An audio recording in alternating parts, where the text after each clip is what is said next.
governo federal, por ano são transportados em aviões no Brasil cerca de 80 mil animais. Desses, 8% são de médio ou grande porte e viajam no porão das aeronaves. E foi numa dessas viagens que o cão Joca, um Golden Retriever de 5 anos, morreu. A repercussão foi tanta que o caso resultou no lançamento de um novo plano para transporte aéreo de pets. E esse é o assunto do artigo 5º de hoje. Sabe o que muda após as novas regras? Antes, vamos dizer o que a nossa Constituição fala sobre o tema. A Carta Magna diz que ninguém será obrigado a fazer ou deixar de fazer alguma coisa, senão por lei. E para falar sobre esse tema, eu recebo José Moura, advogado especialista em direito animal, e Ricardo Villafani, que é delegado de Polícia Civil e secretário de Proteção Animal no Distrito Federal. Muito obrigada pela presença de vocês aqui no artigo 5º. Antes da gente começar a tratar desse assunto tão importante, nós vamos mostrar aqui uma reportagem da Rádio e TV Justiça sobre a história do cão Joca. Em abril de 2024, o cão Joca, um Golden Retriever de 5 anos, deveria ser transportado por uma companhia aérea de São Paulo para o Mato Grosso. Mas, por erro, foi colocado em um avião para o Ceará. O cão foi entregue já morto ao tutor quando retornou para Guarulhos, após 8 horas de viagem. Com a repercussão e a mobilização pública do caso, o governo federal, com a intenção de tornar mais seguro o transporte de pets em aviões comerciais no país, implantou um plano chamado de PATA, Plano de Transporte Aéreo de Animais. A medida estabelece novas regras, como, por exemplo, o rastreamento dos pets durante o transporte e o suporte veterinário em aeroportos. Doutor Ricardo, infelizmente a história do Joca não é um caso isolado. Qual é a realidade dos animais que precisam viajar nos porões das aeronaves hoje em dia? Isso aí é uma questão que veio agora a público, depois do caso do cão Joca, mas não é um fato isolado realmente. Eu lembro em 2015, de 15 de dezembro de 2022, o caso da Pandora, uma cachorrinha que fugiu do aeroporto de Guarulhos quando estava sendo transferido. Então, a gente vê que é uma realidade que hoje não se tem a dimensão exata de eventos que acontecem de óbito ou de fuga de animais.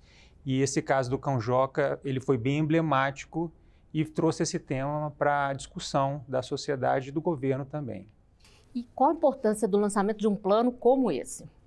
A gente precisa trazer esse tema para o cenário atual e realmente a gente trazer para a discussão pública. Sociedade civil, organismo também de proteção de animal, o governo, que a gente precisa melhorar essas diretrizes e esses normativos que envolvem o transporte de animais, principalmente nesse compartimento inferior, que são o porão. A gente não está tratando de bagagem, nós estamos tratando aí de seres vivos. E vamos pensar também até do ponto de vista da religiosidade, eles são criaturas de Deus. E como tais, devem ser tratados com dignidade e respeito. E todo mundo que tem um bichinho, acho que entende bem o que nós estamos falando aqui, a preocupação, né?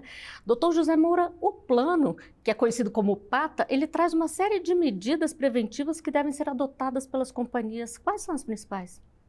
Primeiro, o treinamento dos funcionários para tratar desses animais. Afinal, uma viagem estressa tanto o dono quanto o animal. Então, tem a especificidade da raça ou da espécie. O gato é de um jeito, o cachorro é de outro jeito. Tem esse treinamento. Depois, no Código de Conduta, tem as diretrizes, né, para a companhia aérea que assinou seguir, que elas deixam de uma forma bem redondinha para o animal não acontecer novamente o que aconteceu com o Joca. Agora, a gente sabe que o plano prevê a adoção voluntária por parte dessas empresas. Isso acaba flexibilizando as regras e pode não provocar muita mudança no cenário ou se espera uma adoção das empresas?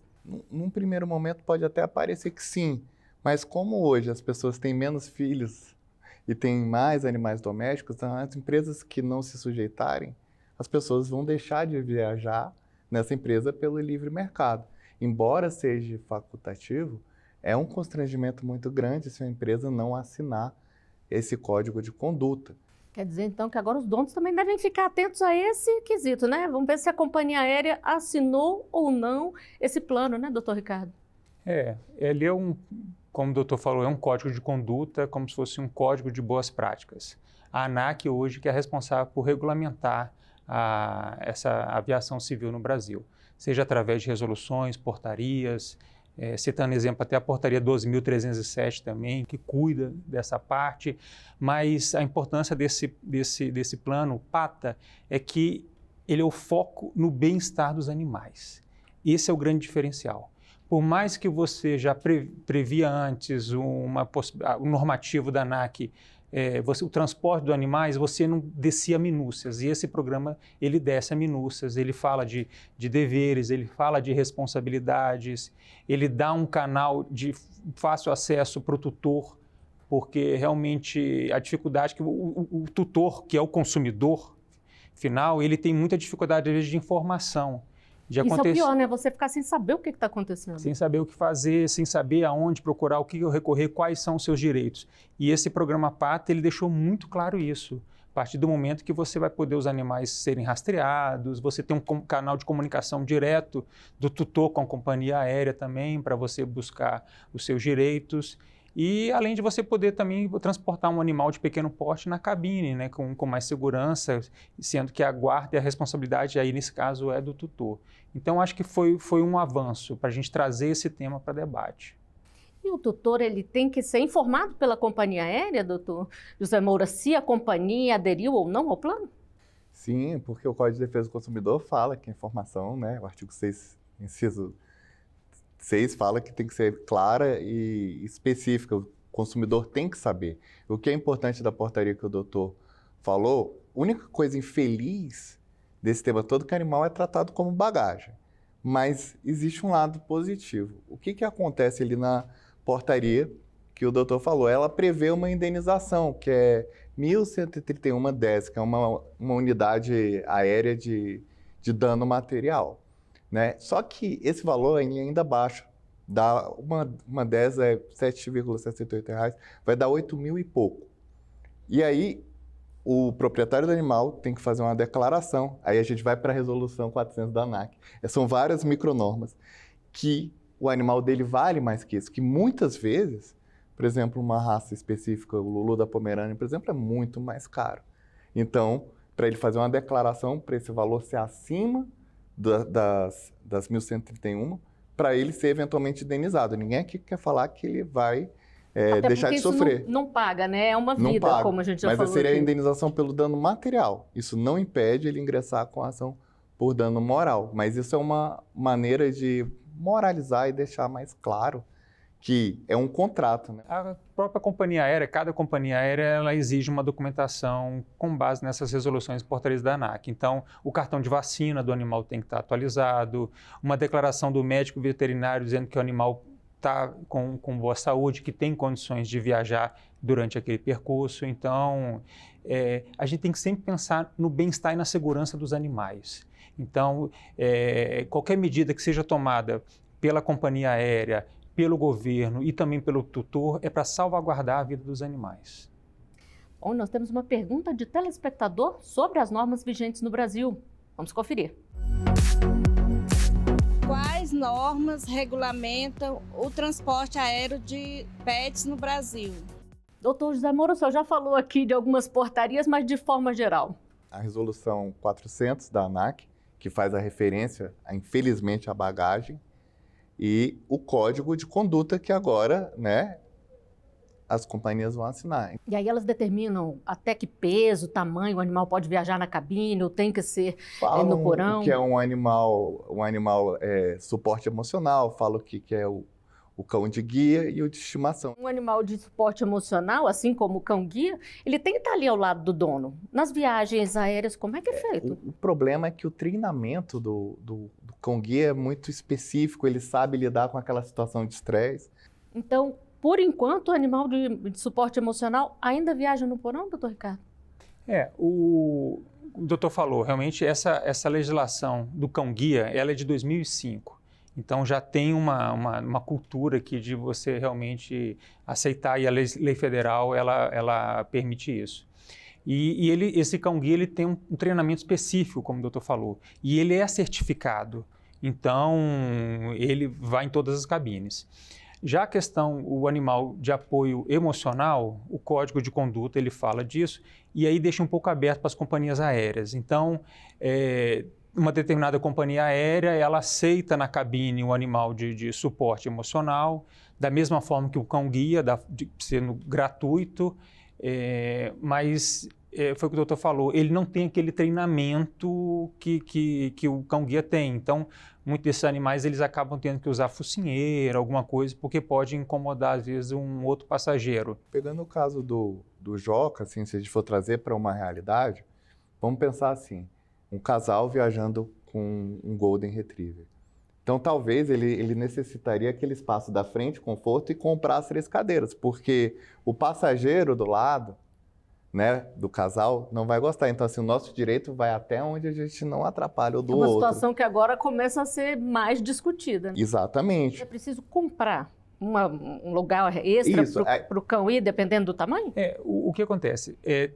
Tem uma companhia aérea específica que ela só aceita a questão desse cão de apoio emocional para algumas viagens, por exemplo, para Argentina, México e Colômbia. Tem uma outra companhia aérea que eu tomei o cuidado de fazer essa pesquisa que ela não tem aceitado isso aí. Mas eu já vi decisões judiciais que às vezes a tutora apresenta com um laudo médico dizendo que teria. Então o animal, dependendo, ele teria que ficar com você aqui na sua frente. Ou às vezes o animal, dependendo do tamanho dele, ficar embaixo da poltrona.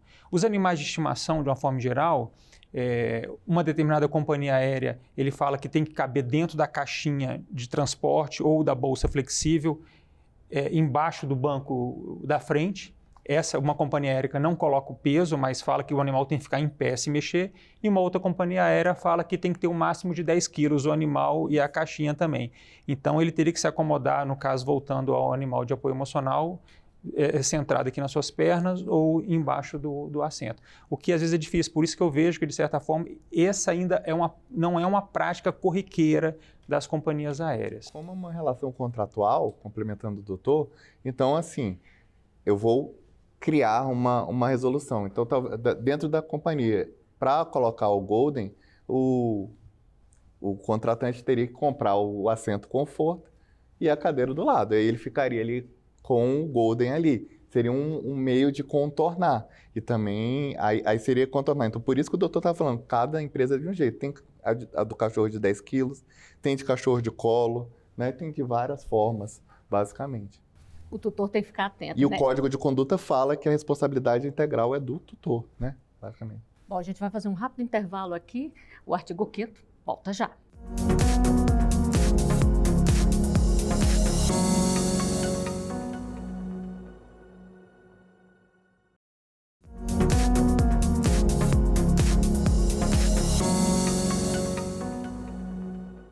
O artigo 5º está de volta, hoje falando sobre as novas regras para transporte aéreo de pets no Brasil.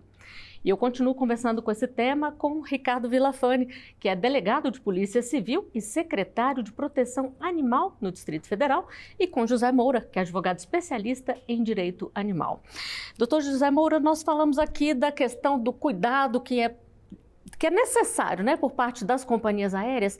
E quais são as punições caso a companhia, por um erro involuntário ou por algum outro motivo, provoque danos ao animal, provoque até a morte do animal, como aconteceu no caso do Joca? Aí vem a Resolução 400, junto com a Portaria 12.307, fala em 1131-10, né, que é a unidade aérea de serviço. E aí seria algo em torno de R$ 8.060 pelo dano material, caso acontecesse alguma coisa.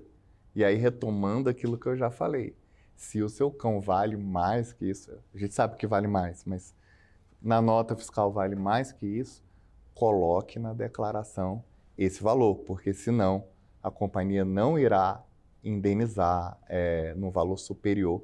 Agora, doutor Ricardo, a gente sabe que essa é a parte material, mas o emocional ali, os danos morais para quem perde um animal, que hoje muitas vezes a gente trata como da família, é muito maior, né?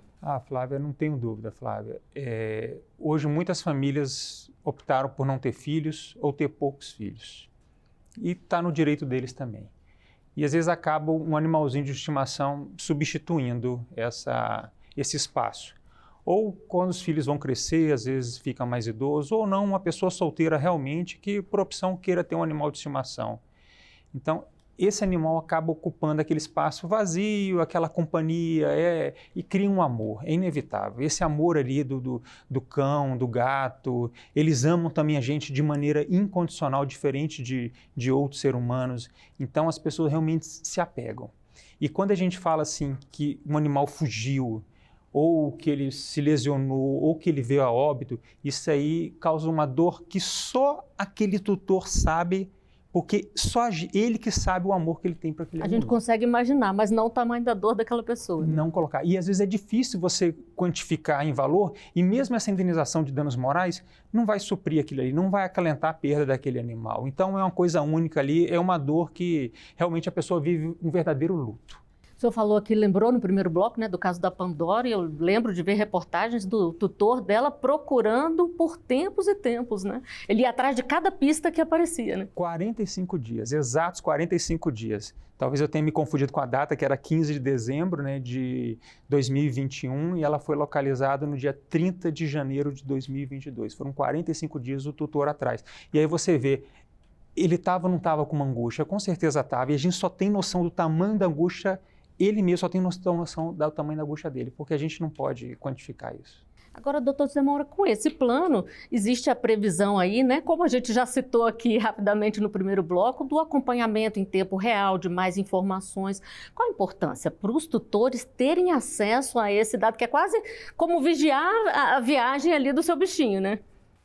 Isso dá tranquilidade, né? Dá paz para o tutor, não ficar angustiado, como o caso da Pandora, 45 dias. Então, o tutor vai saber em que voo ela está, para onde ela está indo, né, eventualmente, aí depender das regras, assim, ela parou aqui, ela vai, tomou água, vai ter informações. Isso nada mais é do que a tradução do nosso Código de Defesa do Consumidor. E nós temos um telespectador que quer saber sobre como as empresas aéreas devem agir em determinadas situações. Vamos ver?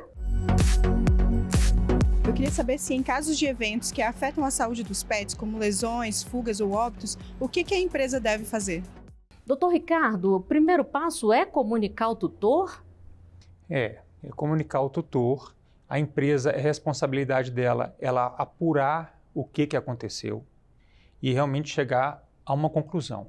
Ao encerrar essa apuração, até o Código de Conduta, o artigo 7º, ele fala que a empresa, após o encerramento, tem um prazo de 45 dias para comunicar à agência reguladora, ANAC, dizendo qual é o plano de adequação de conformidade que a companhia vai fazer para evitar que essas futuras eventos possam vir a acontecer. Então, esse plano de adequação de conformidade são medidas preventivas que eles vão ali ver para sanear esse problema específico e evitar futuros eventos. Então, uma forma de que realmente isso aí não aconteça mais e aperfeiçoar cada vez mais a prestação de serviço, porque esse Código de Conduta ele teve como base a Associação Internacional, as resoluções da Associação Internacional de Transporte Aéreo. Então, o que o Brasil está tentando fazer é internalizar essas medidas, essas resoluções internacionais de boas práticas internacionais aqui para o nosso país e que as companhias aéreas começaram a aderir. E como o doutor bem ressaltou, a questão de o nosso consumidor hoje, ele está muito mais esclarecido. A população, de forma geral, ela exige, ou às vezes uma marca que está descumprindo determinadas legislações trabalhistas ou algumas coisas, tem alguns boicotes, alguns protestos, e isso tudo mais é questão de transparência. As companhias aéreas que elas têm esse dever de transparência. E aí o consumidor, a população e o tutor, eles vão escolher qual companhia se adequa mais ao seu perfil. Qual se preocupa mais, né? Em caso de, por exemplo, um dano à saúde, é preciso conseguir um atendimento veterinário para o animal imediatamente? A companhia tem que se responsabilizar? No caso de... Hoje são basicamente 3 formas de você transportar o seu animal. 2 delas é no compartimento inferior, que é o que a companhia chama de porão. Nesse caso do animal ser transportado no compartimento inferior, aí precisa ter serviço veterinário de urgência. Você precisa ter ou no presencial ou um atendimento online, um veterinário para dar uma assistência a esse animal, sempre pensando no bem-estar, na saúde, na segurança desse pet. E a capacitação dos funcionários que lidam com os pets também é importantíssima, né, doutor José Moura? É imprescindível, né, para minorar para saber como tratar seu animal, por exemplo, numa viagem de carro, o animal, né, começa a salivar muito. Então, ele vai saber dar esse primeiro socorro, ele não é veterinário. Então, é uma capacitação que vai melhorar. E retomando o que a senhora falou sobre as empresas se adequarem, pensa assim, quantas vezes você não se viu no mercado comprando ovos com galinhas criadas livres? Isso é uma propaganda. A empresa assinou o código de conduta. É uma propaganda positiva para a empresa, para a pessoa só contratá-la. Então, eu não acredito que vá haver pouca aderência a esse código de conduta, devendo se ressaltar que o nosso legislador do Congresso está com a mudança do Código Civil aí, para falar que o animal não é coisa. E se o nosso Código Civil mudar, né, doutor? Tudo vai mudar. E as empresas têm que prestar contas aí, né? Elas têm, pelo plano, que informar trimestralmente, é isso, doutor Ricardo? Isso mesmo. É sempre o princípio da transparência. Quando você, como consumidor, como tutor, você vai adquirir um produto ou um serviço, você precisa saber se aquela empresa, se aquela companhia realmente ela está prestando um bom serviço. Então, trimestralmente, a companhia vai ter que dizer, olha, em relação aos animais que viajam na cabine, os animais que viajam com o seu tutor no compartimento inferior, ou os animais que viajam naqueles outros aviões de carga que eles chamam que viajam sozinho, em cada uma dessas 3 modalidades, trimestralmente a companhia aérea vai ter que dizer quantos animais eles transportaram em cada uma dessas 3.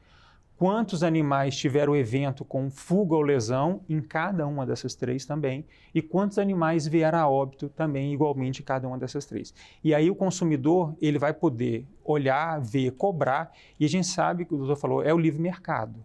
Então o consumidor tem a sua maior arma na mão, que é o direito de escolher se ele vai querer viajar naquela companhia que se preocupa com o bem-estar e o cuidado do seu animal de estimação, ou naquela companhia que não aderiu ao código de conduta, e esse relatório trimestral, às vezes, aponta aí uma quantidade maior de evento. Então, isso aí, eu acho que é uma medida que tem esse poder na mão do consumidor dessa escolha.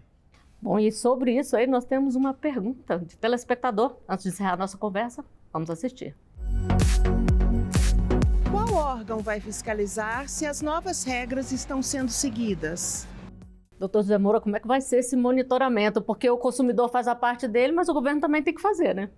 A ANAC, a Agência Nacional, né, de Aviação, vai ser responsável pela fiscalização dos eventuais eventos danosos com o animal, até pela própria redação das portarias. Bom, para a gente encerrar aqui, eu queria saber de vocês dois o que vocês acham que precisa ser feito ainda para que os animais deixem de ser tratados como uma bagagem. Doutor Ricardo. Eu acho que a importância desse tema está em debate. Isso aí realmente pensar no coletivo, a opinião pública, reforçar isso aí. Eu acho que a ANAC tem um papel fundamental na questão das auditorias, de inspecionar como é que as companhias aéreas estão tratando disso. O Código de Conduta, como você mesmo citou, ele é uma questão facultativa. Por que a ANAC não regulamentar via resolução ou uma portaria, você deixando ali bem claro realmente que são obrigações, que são deveres que têm que ser seguidos? Porque aí, em caso de descumprimento, realmente, a ANAC age administrativamente e tem que multar, porque infelizmente algumas companhias ou algumas pessoas agem só sob efeito de multa. As ações civis também, os particulares têm que ingressar, e a gente, com esse código de conduta, eu acho que o doutor citou a questão da melhoria da equipe técnica, no recebimento, no manuseio, no transporte desses animais. Tem que ter o cuidado nessa fase. De todo momento. Né? De todo momento. E qualquer óbito que vier também, eu sempre acho que, no caso, a polícia também tem que apurar se teve algum dolo eventual, se a companhia realmente assumiu um risco, até uma questão criminal que nós estamos falando, volto a dizer, são de seres vivos. A gente não pode banalizar esses seres vivos, esses animais, esses pets. E para o senhor, doutor José Moura, o que pode ser feito ainda? Basicamente, o consumidor, né, tem que buscar a informação de quem ele presta serviço, ler o contrato, buscar o que é melhor, porque a assinatura desse código de conduta já é um grande indício de que tudo vai melhorar. Então, eu acho que é um início, mas para melhorar ainda mais, eu vou retomar. Temos que tratar o animal como ser senciente e não como coisa. Que ele já deixou de ser coisa há muito tempo. Há muito tempo, né? E a nossa legislação tem que avançar. Então, quando ela avançar, isso vai tudo melhorar. Bom, e assim o nosso programa de hoje chega ao final. Doutor Ricardo, doutor José Moura, muito obrigada pela participação de vocês aqui. Eu agradeço também a sua companhia. Você pode rever os programas nas nossas redes sociais. Você encontra a gente pelo @Rádio e TV Justiça. Até o próximo Artigo 5º. Tchau!